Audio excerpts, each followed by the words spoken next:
Well, hey guys, welcome back to the channel. This is a little bit of a different kind of a video.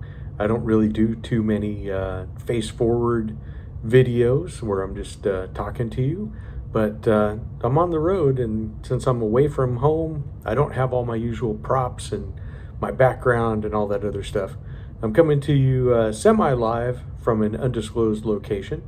Did make it safely to my trip here, and I got to my destination, but it wasn't without like a whole bunch of challenges. So first off, and it's not a bad thing, you know. I mean, my company is paying for me to fly to get some training. The only thing is that the airport that's like closest to my house, that's like maybe 15 minutes away from where I live, is the flights to get to where I'm going. It was like twice as much if they flew me out of there than if they flew me out of an airport that's like an hour and a half away from me. So I got to have an hour and a half trip to go down to the airport, which is fine. You know, so I get down to the airport, and that part was fine. I'm gonna have to draw a little diagram. I guess I should have had this ready beforehand, but you know me, I'm not gonna. Why am I gonna stop a good story? Except now I'm gonna have to stop a good story. Oh well, we'll just illustrate it like this.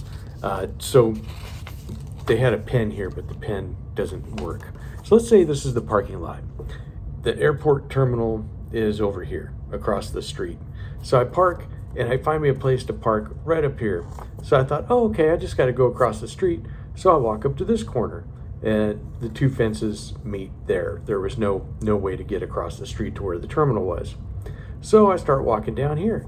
So up from the other end of the parking lot comes a police officer. I'm like, hey, this guy will probably tell me what to do. He knows what's going on. So I said, hey, how do you get over to where the terminals are? And he says, oh, you just go over to where the exit sign is. So I look, and there's an exit sign, and it's way down here. So I go and I walk all the way down here, and guess what? That's an exit only for vehicles. But there's a sign there and a sidewalk that says to go to the terminal, just follow this sign. And it takes me all the way back up here to where then I'm able to go across the street. So I got my hike in that day. So I get up to the check-in counter, and I said, okay, cool. I'll check in my bags. Now, I was carrying a knife, and the guy at the counter says, hey, you don't have to check your bag. You can use it as a carry-on. And I said, really? And he says, yeah, if it fits in this box, you can do that. And I wasn't even thinking, because this short-circuited between my hike and having to drive further than I did. It kind of short-circuited me, and I totally forgot that I had a knife. So I'm going through the TSA checkpoint and stuff, and of course I get flagged because I have a knife in my bag. So then I tell the guy, so the TSA guy, he's like, hey, do you want to surrender the knife? And I said, well, can I just check my bag and then it's fine? He goes, oh yeah, you can do that. So he was totally cool about it, pulled me out of the secure area, and said, just go around here and you'll just have to go through TSA again. I was like, yeah, no problem. So the knife in question, because this is a knife channel, I took the Swiss Army Compact, because hey, what a fantastic knife it is. I've already used the scissors and the knife blade several times on this trip. Swiss Army knives are really a very good travel knife, although TSA is not fond of them. So don't be like me. Remember that you have a knife in your bag, and check your bag if you need to fly with a knife. But I had called Mrs. RJ, and I said, I really miss 1999. Back when flying was not so arduous, and things were just a little bit friendlier. Speaking of friendly, on the plane, I noticed that every single thing that was on there, like when you used to go on a plane, they usually gave you like, water was complimentary, or coffee or something like that. Everything, you had to pay for everything. You want a snack, you got to pay. If you want to do this, you got to pay. Now, I haven't flown really, I don't think. I was trying to think back, when was the last time I actually took a trip and it was probably about 15 years ago. I think it's been a while for me. That's for sure. Maybe it's been sooner, but not too much sooner. But at least a dozen years. Let's put it that way. So things have certainly changed. I'm definitely not part of airline culture. I will have to. I'll have to admit, but fortunately, I don't travel, by air much anymore. So it's not an issue. But if it does, I now know a few more things to do so that it makes life easier and you don't have any problems. But yeah, it's just travel is travel. That's for sure. So I mean, even then, like when my bag came out, I thought for sure they must have lost my suitcase because I was thinking, oh man, my bag didn't come off the airline or whatever. I'm in the baggage claim, and several people were going over to talk to some other people about their bags not showing up when boop, all of a sudden it just came out and it was just sitting there. And I said, okay, well, at least I got that, which would have been not as good because it's nice to have your clothes. One of the things that's weird is that I had a lock on the bag. It was a TSA lock. That lock was gone.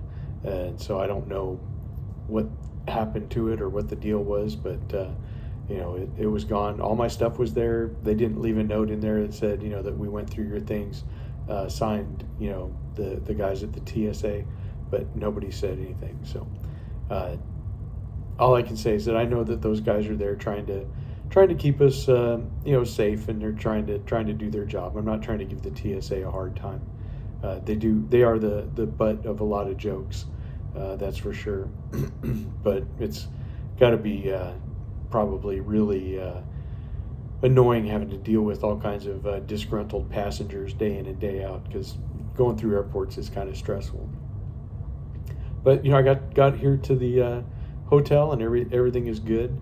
I did have a fun adventure there too, because I got on the wrong shuttle bus. But the shuttle bus driver was nice enough to drop me off where I needed to go. So he had he was going to the same area. It was a similar name to where I'm staying. So it was just one of those things of I was in a hurry to get out of the airport and get away from all the noise and hubbub and stuff of all that. I much more prefer a little more peace and quiet. So that's it for RJ on the road. I hope you guys are doing good. I hope you had a great Father's Day. I'm sorry I had to miss the live stream. I did miss doing it because I enjoy hanging out with you guys. It's a lot of fun.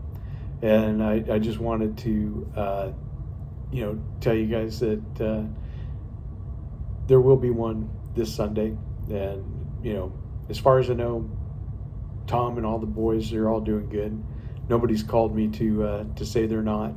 But yeah, just having a good time, visiting a place I have not been to since probably the mid-90s was about the last time I think I was in this area. So, it's kind of cool. Anyways, I hope you guys are doing well, and I will see you in the next one. I don't know if I'll have another installment of On the Road. Maybe I'll have travel stories to tell you on the way back. I don't know. And then we'll go from there, and we'll go back to some regular knife content.